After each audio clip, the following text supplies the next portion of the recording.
When he got to the 1-minute managers, his secretary said, "You can go right in. He's been wondering when you'd be back to see him." As the young man entered the office, he noticed again how clear and uncluttered it was. He was greeted by a warm smile from the 1-minute manager. "Well, what did you find out in your travels?" he asked. "A lot," the young man said enthusiastically. "Tell me what you learned," the manager encouraged. "I found out why you call yourself a 1-minute manager. You set 1-minute goals with your people to make sure they know what they are being held accountable for and what good performance looks like. Then you try to catch them doing something right so you can give them a 1-minute praising. And then finally, if they have all the skills to do something right and they don't, you give them a 1-minute reprimand." "What do you think about all that?" asked the 1-minute manager. "I'm amazed at how simple it is," said the young man, "and yet it works. You get results. I'm convinced that it certainly works for you." "And it will for you too, if you're willing to do it," the manager insisted. "Perhaps," said the young man, "but I would be more likely to do it if I could understand more about why it works." "That's true of everyone, young man. The more you understand why it works, the more apt you are to use it. I'd be happy, therefore, to tell you what I know. Where do you want to start?"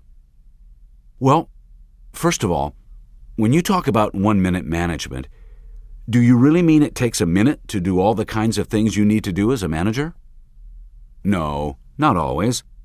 It's just a way to say that being a manager is not as complicated as people would have you believe. And also, managing people doesn't take as long as you'd think.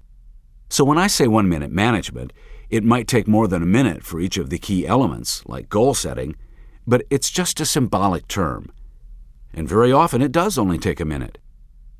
Let me show you one of the notes I keep on my desk." When he looked, the young man saw, "The best minute I spend is the one I invest in people." "It's ironic," the manager said. "Most companies spend 50 to 70% of their money on people's salaries, and yet they spend less than 1% of their budget to train their people. Most companies, in fact, spend more time and money on maintaining their buildings and equipment than they do on maintaining and developing people." "I never thought of that," the young man admitted. "But if people get results, then it certainly makes good sense to invest in people." "Exactly," the manager said. "I wish I had had someone invest in me sooner when I first went to work." "What do you mean?" the young man asked. "Well, in most of the organizations I worked in before, I often didn't know what I was supposed to be doing. No one bothered to tell me. If you asked me whether I was doing a good job, I would say either, 'I don't know,' or 'I think so.' If you asked why I thought so, I would reply, 'I haven't been chewed out by my boss lately,' or 'No news is good news.' It was almost as if my main motivation was to avoid punishment." "That's interesting," the young man admitted, "but I'm not sure I understand it." Then he added anxiously, "In fact, if it's all right with you, maybe I could understand things better if I could get to some of my why questions. Let's start with 1-minute goal setting. Why does it work so well?" "You want to know why 1-minute goals work?" the manager said. "Fine."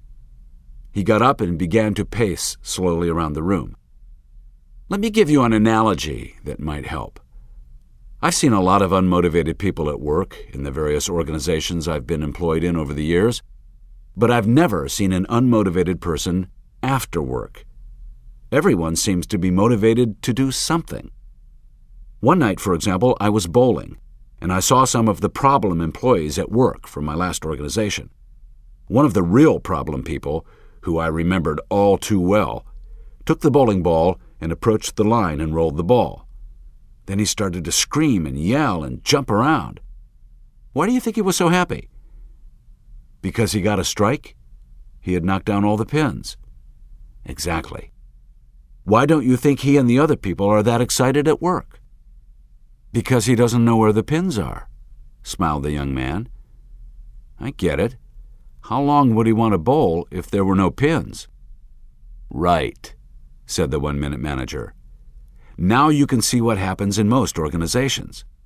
I believe that most managers know what they want their people to do. They just don't bother to tell their people in a way they would understand. They assume they should know. I never assume anything when it comes to goal setting. When you assume that people know what's expected of them, you are creating an ineffective form of bowling. You put the pins up, but when the bowler goes to roll the ball, he notices there's a sheet across the pins. So when he rolls the ball and it slips under the sheet, he hears a crack but doesn't know how many pins he knocked down. When you ask him how he did, he says, "I don't know, but it felt good." It's like playing golf at night. A lot of my friends have given up golf, and when I asked them why, they said, because the courses are too crowded.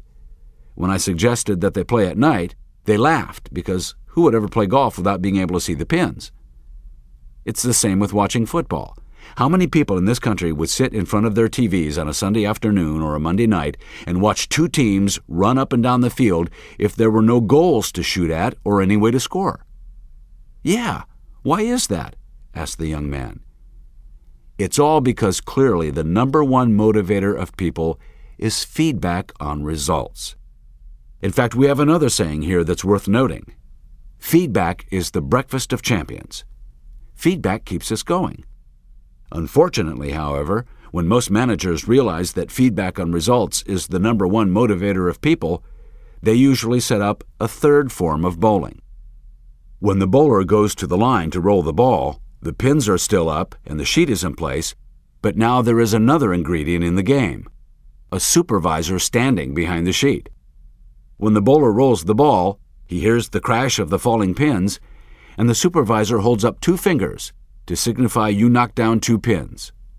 Actually, do most managers say you got 2? No, the young man smiled. They usually say you missed 8. Right on, said the one-minute manager. The question I always used to ask was, why doesn't the manager lift the sheet up so both he and his subordinate can see the pins? Why? Because he has the great American tradition, performance review, coming up. Because he has performance review coming up? Wondered the young man. Right. I used to call that NIHYSOB, which stands for Now I Have You, you SOB. Such managers don't tell their people what they expect of them. They just leave them alone and then zap them when they don't perform at the desired level. Why do you suppose they would do that? The young man inquired, being very familiar with the truth in the manager's comments. So they can look good, said the manager. What do you mean, so they can look good? Asked the young man. How do you think you would be viewed by your boss if you rated everyone that reported to you at the highest level on your performance review scale? As a soft touch, as someone who could not discriminate between good performance and poor performance. Precisely, said the manager. In order to look good as a manager in most organizations, you have to catch some of your people doing things wrong. You have to have a few winners, a few losers, and everyone else somewhere in the middle. You see, in this country, we have a normal distribution curve mentality. I remember one time when visiting my son's school, I observed a 5th grade teacher giving a state capitals test to her class. When I asked her why she didn't put atlases around the room and let the kids use them during the test, she said, "Well, I couldn't do that, because all the kids would get 100%, as though it would be bad for everyone to do well." I remember once reading that when someone asked Einstein what his phone number was, he went to the phone book to look it up. The young man laughed. "You're kidding." "No, I'm not kidding." He said he never cluttered his mind with information he could find somewhere else. Now, if you didn't know better, the manager continued, what would you think of someone who went to the phone book to look up his own number? Would you think he was a winner or a loser? The young man grinned and said, "A real loser." "Sure," the manager responded. "I would too. But we'd be wrong, wouldn't we?" The young man nodded his agreement. "It's easy for any of us to make this mistake," the manager said. Then he showed his visitor the plaque he had made for himself. "Look at this. Everyone is a potential winner. Some people are disguised as losers. Don't let their appearances fool you." You see, the manager said, you really have three choices as a manager. First, you can hire winners. They are hard to find and they cost money. Or second, if you can't find a winner, you can hire someone with the potential to be a winner. Then you systematically train that person to become a winner. If you're not willing to do either of the first two, and I am continually amazed at the number of managers who won't spend the money to hire a winner or take the time to train someone to become a winner, then there is only the third choice left: prayer. That stopped the young man cold. He put down his notebook and pen and said, "Prayer?" The manager laughed quietly. "That's just my attempt at humor, young man. But when you think about it, there are many managers who are saying their prayers daily. I hope this person works out." "Oh," the young man said seriously. "Well, let's take the first choice. If you hire a winner, it's really easy to be a one-minute manager, isn't it?" "It sure is," the manager said with a smile. He was amazed at how serious the young man was now, as though being more serious made a person a better manager. "All you have to do with a winner is do one-minute goal setting and let him run with the ball." "I understand from Ms. Brown sometimes you don't even have to do that with her," said the young man. "She's absolutely right," said the manager. "She's forgotten more than most people know around here.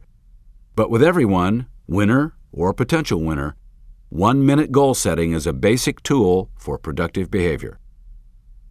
"Is it true that no matter who initiates the one-minute goal setting?" the young man asked. "Each goal always has to be written down on a single sheet of paper?" "Absolutely," insisted the one-minute manager. "Why is that so important?" "So people can review their goals frequently and then check their performance against those goals." "I understand you have them write down only their major goals and responsibilities and not every aspect of their job," the young man said. "Yes, that's because I don't want this to be a paper mill. I don't want a lot of pieces of paper filed away somewhere and looked at only once a year when it's time for next year's goal setting or performance review or some such thing. As you probably saw, everyone who works for me has a plaque near them that looks like this." He showed his visitor a copy of the plaque. "Take a minute. Look at your goals. Look at your performance. See if your behavior matches your goals." The young man was amazed. He'd missed this in his brief visit.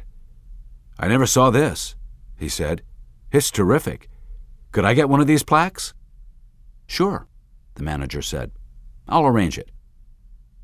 As he was writing down some of what he was learning, the aspiring manager said, without lifting up his head, "You know, it's difficult to learn everything there is to learn about one-minute management in such a short time. There's certainly more I'd like to learn about one-minute goals, for instance, but maybe I could do that later." "Could we move to one-minute praisings now?" asked the young man as he looked up from his notebook. "Sure," said the one-minute manager. "You're probably wondering why that works too."